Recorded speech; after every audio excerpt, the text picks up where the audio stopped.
Welcome to OSU Extension's Got Your Dairy Today program. I'm Joyce McDowell, Program Leader, Community Nutrition Programs and Associate Professor, Department of Nutrition at The Ohio State University. I will be joined by Kathy Dodrell, FCS Educator, Washington County and Buckeye Hills ERA, and by Amber Regan, Dietetic Intern, Department of Human Nutrition. I will begin the program with information about health benefits of dairy foods. Kathy Dodrell will discuss making food choices for a healthy lifestyle by switching to fat-free or low-fat milk and milk products, including fortified soy milk, and using information about dairy foods in your day-to-day selection of foods. The program will conclude with Amber Regan discussing with Kathy Dodrell 2 recipes that she selected to demonstrate using low-fat and fat-free milk and milk products in your journey to a great plate. You will have an opportunity to write questions or comments about healthy Americans and dairy foods in the chat box and send to Kathy and to me. Then we'll discuss those in the last segment of today's program. Primary references for today's program are the Dietary Guidelines Advisory Committee Report, My Plate, and the Dietary Guidelines 2010. The 2010 Dietary Guidelines Advisory Committee Report was developed by a group of nutrition experts. The report is that group's recommendations or that group's findings to the Secretaries of Agriculture and Health and Human Services for use in updating the guidelines. This report, the Dietary Guidelines Advisory Committee Report, focused on evidence-based guidelines and recommendations. The committee focused upon effective and useful guidelines in halting and reversing the obesity problem through primary prevention and through changes in behavior, the environment, and the food supply. A fundamental premise of the Dietary Guidelines Advisory Committee is that nutrient intake should come primarily from foods. The committee advocates that we eat nutrient-dense forms of foods to provide the maximum nutrient intake with calorie needs. Nutrient-dense foods are those that provide substantial amounts of vitamins and minerals and relatively few calories. Nutrient-dense foods are forms of foods that are lean or low in solid fats and without added solid fats, sugar, starches, or sodium, and that retain naturally occurring components such as fiber. As documented by the latest data from the National Health and Nutrition Examination Survey, or NHANES, Americans eat too many calories and too much solid fat, added sugars, refined grains, and sodium. Americans also eat too little dietary fiber, vitamin D, calcium, potassium, and unsaturated fatty acids, and other nutrients that are mostly found in vegetables, fruits, whole grains, low-fat milk and milk products, and seafood. A major goal of the 2010 Advisory Committee is to summarize and synthesize the evidence to support USDA and Health and Human Services in developing nutrition recommendations that reduce the risk of chronic disease while meeting nutrient requirements and promoting health of all Americans. Americans are not consuming enough of certain foods and dietary components that are essential to health. The dairy group is one group that is underconsumed. The dairy group includes fluid milk and many foods made from milk. In order for healthy Americans to consume foods with lots of nutrients and without too many calories, the recommendation is that most dairy group choices should be fat-free or low-fat. Dairy foods are needed because they contain calcium and because they're fortified with vitamin D. Foods made from milk that retain their calcium content are part of the dairy group. Foods made from milk that have little or no calcium are not considered to be in the dietary group. Examples of foods that are not in the dairy group include cream cheese, cream, and butter. They don't have any calcium.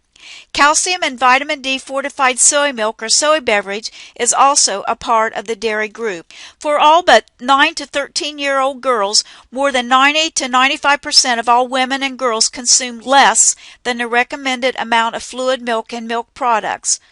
Generally, females eat fewer dairy foods than do males, and generally, the dairy food intake declines with age. We ask, why milk?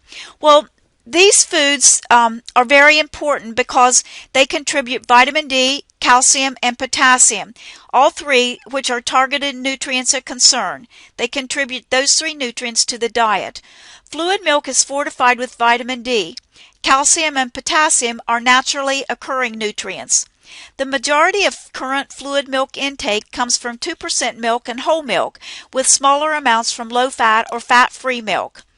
Choosing these fat-free, nutrient-dense forms of fluid milk and milk products provides essentially the same micronutrients as whole milk, but with less solid fat and fewer calories. Thus, the recommendation is that Americans should increase intakes of low-fat or fat-free fluid milk and milk products, including soy milk fortified with vitamin D. Well-established research demonstrates the importance of vitamin D for bone health. Vitamin D promotes health and prevents chronic diseases, such as poor bone health and possibly certain types of cancers, cardiovascular disease, and immune-related disorders. This is especially apparent in people living in northern latitudes, in persons with dark skin, and in overweight and obese adults. Vitamin D deficiency results in rickets in children and osteomalacia in adults. Osteomalacia in adults is a softening of the bones due to the lack of vitamin D or a problem with the body's ability to break down and use this vitamin. In adults and older adults, adequate vitamin D reduces the risk of fractures. Recent evidence suggests that vitamin D is important for body systems, and emerging research has shown that adequate vitamin D is associated with reduced risk for type 1 diabetes, some cancers, autoimmune diseases, and infectious diseases. Children, adults, and the elderly are encouraged to meet the adequate intake for vitamin D by consuming vitamin D-rich foods in both naturally occurring and fortified forms. Who needs vitamin D? Well, literally, we all do. The majority of Americans do not meet the adequate intake for vitamin D. Less than 1 in 10 women and men older than 50 years meet that recommendation. In other words, 9 in 10 Americans more than 50 years old do not meet the adequate intake for vitamin D. About half of children older than 9 years do meet the adequate intake. Let's look at the health benefits of calcium. NHANES, or the National Health and Nutrition Examination Survey data, indicate that 10% of women and 2% of men older than 50 years have osteoporosis of the femoral neck. That's the region just below the ball and socket hip joint. The consequences of osteoporosis include hip fractures. Let's look at the health benefits of potassium. There's a moderate body of evidence that's demonstrated that a higher intake of potassium is associated with lower blood pressure in adults. Inadequate potassium intake may increase the risk of kidney stones and perhaps osteoporosis. At present, reduced fat, 2% and 1% milk, is the top food source of potassium for all persons. Thus, continuing to use low-fat and fat-free fluid milk and milk products is important. We started by asking the question, got your dairy today? And I hope you can honestly answer yes to that question. If you're one of the Americans who needs more low-fat and fat-free fluid milk and milk products, continue listening. Thank you, Joyce.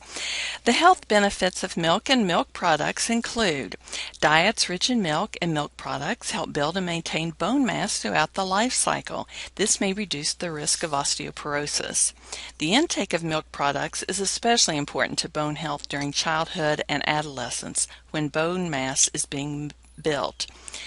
Diets that include milk tend to have a higher overall nutritional quality. Many cheeses, whole milk, and products made from them are high in saturated fat. To help keep blood cholesterol levels healthy, limit the amount of these foods that you eat. In addition, a high intake of fats makes it difficult to avoid consuming more calories than are needed. Your body cannot make its own calcium, so it's up to you to supply it on a regular basis. Milk, yogurt, and cheese are the best sources of the mineral calcium. For children, milk is the current key source of vitamin D and calcium and is an excellent source of high-quality protein. Fortified soy milk is a good alternative for individuals who prefer not to consume cow's milk, although consumers should be aware that soy milk provides about 75% of the calcium available from milk. Soy milk is not technically a milk, but a beverage made from soybeans. It is the liquid that remains after soybeans are soaked, finely ground, and then strained. Since it doesn't contain any lactose, soy milk is suitable for lactose intolerant folks. It's also a popular cow's milk substitute for vegetarians since it's based on a plant source. Others include rice, oat, almond, coconut, and potato milk. Soy foods are the only plant-based complete proteins. 1 cup of unfortified soy milk contains almost 7 grams of protein, 4 grams of carbohydrate, 4.5 grams of fat, and no cholesterol. Although soy milk supplies some B vitamins, it's not a good source of B12, nor does it provide a significant amount of calcium. Since many people substitute soy beverages for cow's milk, manufacturers have offered fortified versions.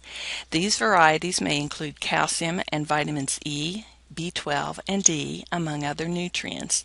If you choose soy milk, read labels carefully to be sure you're getting enough of these important nutrients. Yogurt drinks have lower lactose content than milk and may be preferred by individuals with reduced lactose tolerance.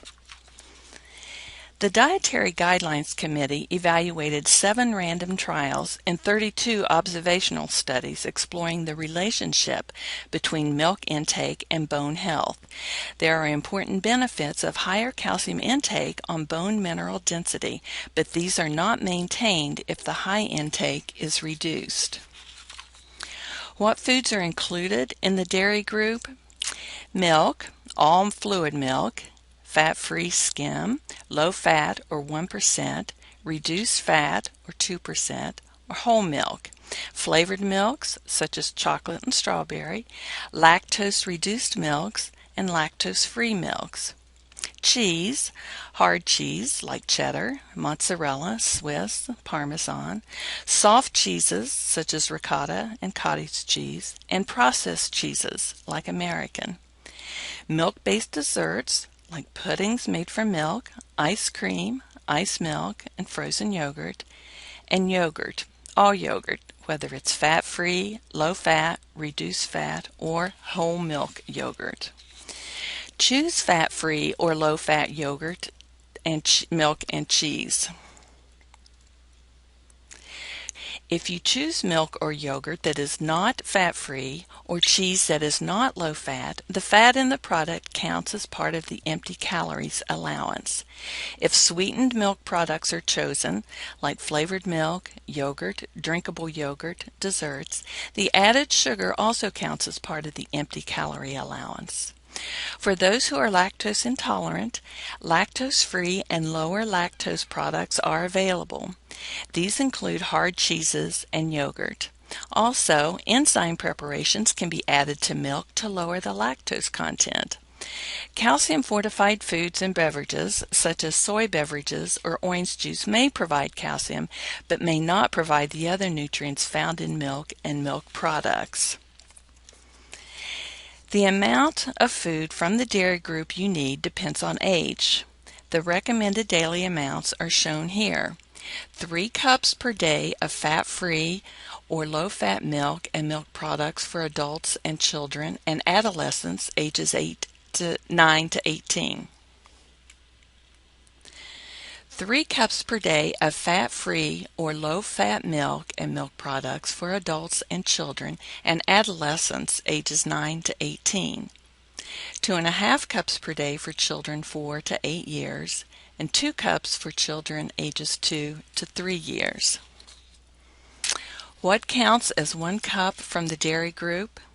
Milk, choose fat-free or low-fat milk most often, 1 cup, 1/2 pint container of milk, 1/2 cup evaporated milk.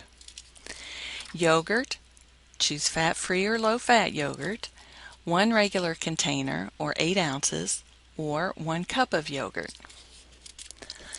Cheese, choose reduced fat or low fat cheeses. 1½ ounces of hard cheese like cheddar, mozzarella, Swiss, Parmesan. 1/3 cup shredded cheese. 2 ounces processed cheese. 1/2 cup ricotta cheese, or 2 cups cottage cheese. Milk-based desserts, again choose fat-free or low-fat types.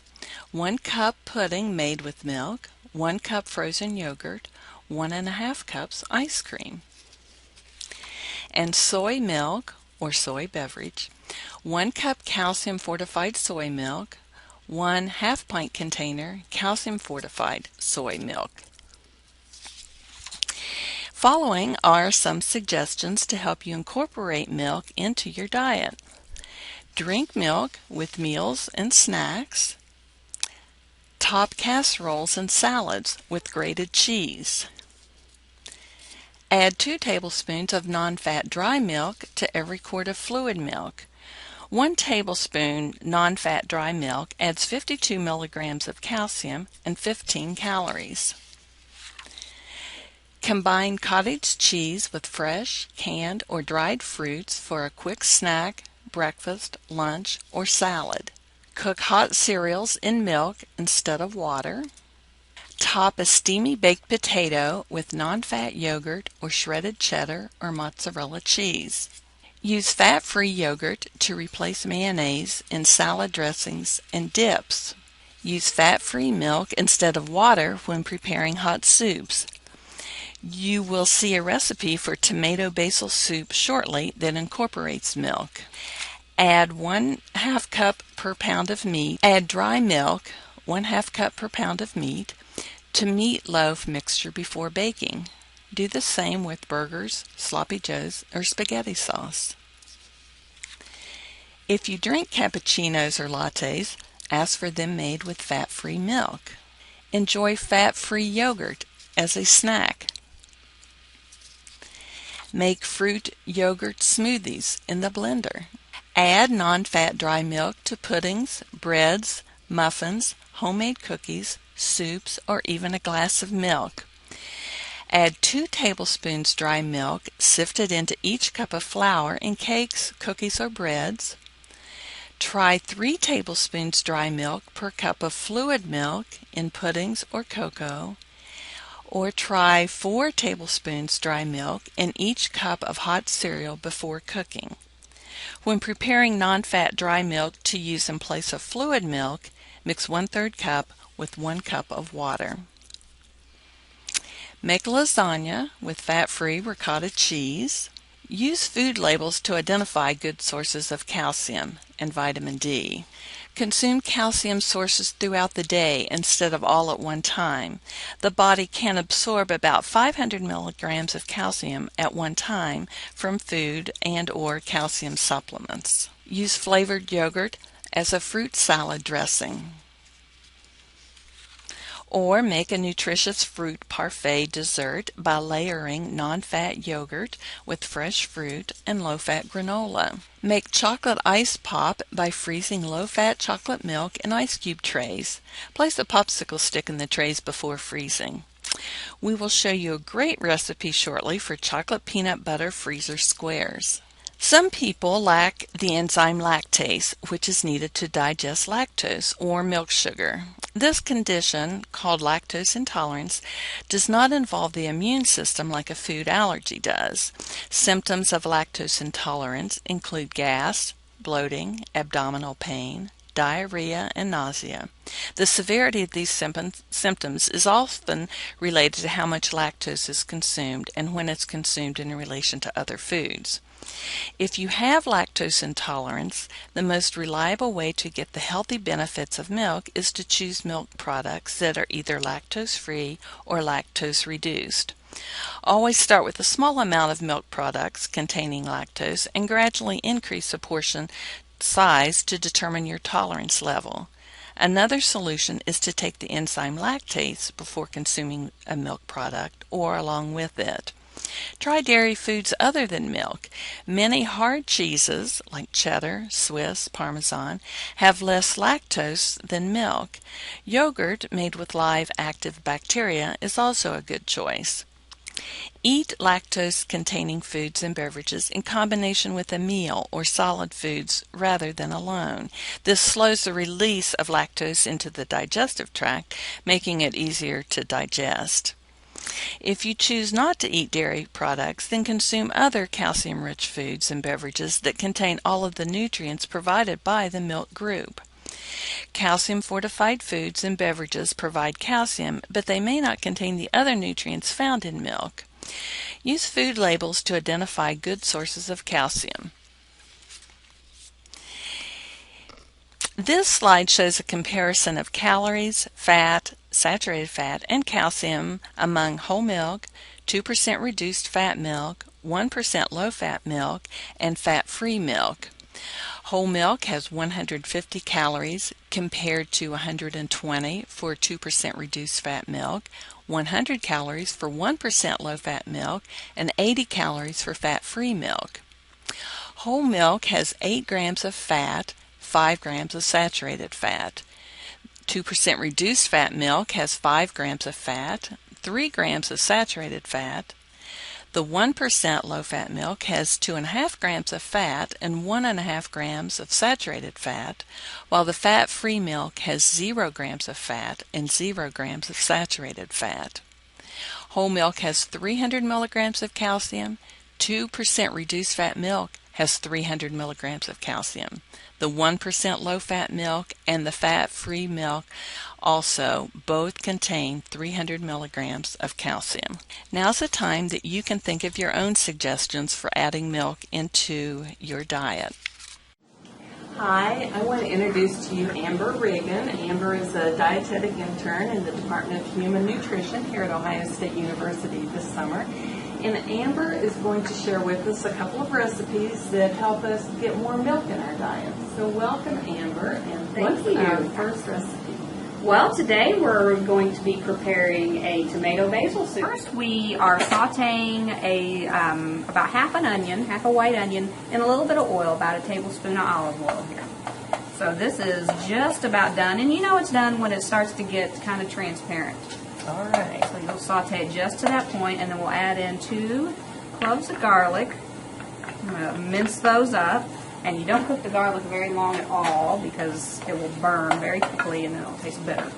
Are you using high temperature, medium temperature at this point? We're sauteing on medium. Okay. And it'll stay on medium pretty much the whole time until the very last process of the cooking. Okay, so I'm going to have you add in some ingredients for me if you want to dump in. This is 1 can of chopped tomatoes, and we drained the liquid out of them as best we could. Now, if a person has a garden, this would be a great way to use their own tomatoes, of course. Absolutely, and this is just a nice, easy, cost-effective way to cook, but if you use your own, it'll probably taste even better afterwards. Right, we like fresh. And then we have about a teaspoon of dried basil. This gives it its nice flavor. And with your dried spices, you want to cook those with the soup. If you're using fresh, you want to add them more towards the end because the fresh herbs don't stand up to the heat as much as the dry ones. Okay. And then we'll add in a little bit of cayenne pepper. I used about 1/4 of a teaspoon. I'll help you with that. I used about 1/4 of a teaspoon, but if you're sensitive to spice or you're not real sure if you'd like it, I would start off on the low end and just give it a little dash. You can always add more later. I was going to say, you can always add more. A little bit goes a long way. I didn't pour all of it. You want to give it a little texture, so leave some of the tomatoes whole chopped in there, but we want to blend about 3/4 of the mixture so it's nice and smooth and thick. All right, so we're going to add back the pureed mixture back into our onions and tomatoes that we cooked earlier. So that looks nice and smooth, doesn't it? Right, so we add milk? Yep, we've got 2 cups of non-fat milk, and you've still got it right on medium heat. So that's fat-free milk. Can you use evaporated canned milk or powdered milk? You sure can. You sure can. If you'd like to use any kind of dehydrated or evaporated product, you would want to make sure you reconstitute that before you add it into the pan. This is a soup that could be served chilled. It's primarily meant to be served warm, but it would probably be a pretty good chilled soup as well, kind of like a gazpacho or something along those lines. Let's dig in. I'll let you go first. And I garnished it with a few fresh basil leaves. You're welcome to chop those up in there as well and eat it. It's very good. Now we're going to make a dessert item. Great. Incorporating our milk, of course, we're going to make a frozen chocolate pudding bar. Sounds great. All right, so would you like to whip it up for us? Please. All right, we'll start out with 1 package of fat-free, sugar-free pudding mix. Okay. And you can use any flavor you like. We're using chocolate to complement our peanut butter mixture, but you can use any kind of flavor you like. And also, a little tip to save money is you can use the store brand. Okay. There's really no difference in taste. Right. And then you want to add in 1.5 cups of milk. So that's the main difference between just preparing this and a regular box of pudding, is that the regular box of pudding takes 2 cups, and we're making it just a little bit thicker. Oh, okay. So how much milk do we use? That's 1.5 cups. You just want to mix that until it's nice and smooth. Whisk it up. And as soon as the mixture is smooth, we're going to beat in 2 tablespoons of peanut butter. And the peanut butter, of course, gives us a nice taste, but it also helps with the texture. Gives you a smoother texture. All right, so we are lining a baking pan. This is a 9 by 13 inch pan, and we're lining it with graham crackers. Now, I know I have seen reduced fat graham crackers. That just might be one more little step to cut back on fat and calories. And those will taste just fine. You got so much going on here that you're not even going to notice that it's any different at all. All right, and you may have to break up a few of the graham crackers to line the bottom of it. I wanted to mention you could use evaporated canned fat-free milk or powdered milk again. Yeah, just make sure you reconstitute it before you add it into the mix. Right. Okay. All right, so you've got it mixed up nice and smooth. It looks just like a rich pudding right now. And you're going to spread it out over on top. How about I pour it on this? There we go. It goes on there like cake batter or brownie batter. So you'll spread it out nice and thin, and then you'll cover the top with graham crackers in the same pattern that you did to line the pan.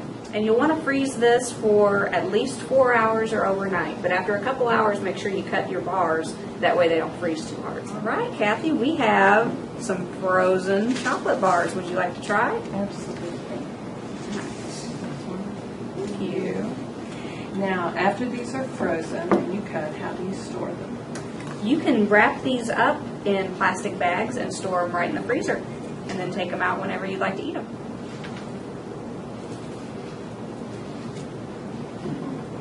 Like them?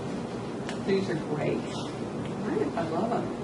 Thank you, Amber. You're very welcome.